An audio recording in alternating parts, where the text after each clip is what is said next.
অর্থাৎ শিক্ষা প্রতিষ্ঠান, সেটা সরকারি হোক, বেসরকারি হোক, আধা সরকারি হোক, প্রতিষ্ঠানের প্রধানকে আমরা গতকালই মেসেজ দিয়ে দিচ্ছি। লক্ষণীয় বিষয়, এখান থেকে আমাদের শিশুরা কি শিখবে বা মাহফিলের আয়োজন করা হয়েছে।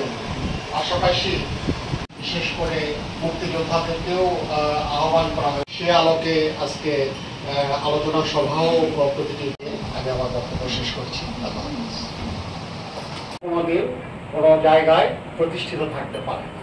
এইটাই দিবস উপলক্ষে আলোচনা করার জন্য অনুরোধ জানাবো জনাব মোহাম্মদ সাইফুল ইসলাম। উপস্থিত আছেন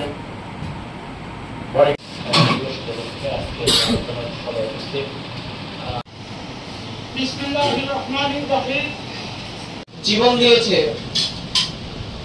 সেই জায়গায় যদি আমি ভাবে আমাদের জাতীয় পতাকা সকল দপ্তরে অর্জন, আমাদের বিভিন্ন ধর্মীয় প্রতিষ্ঠান, মসজিদ, মাদ্রাসা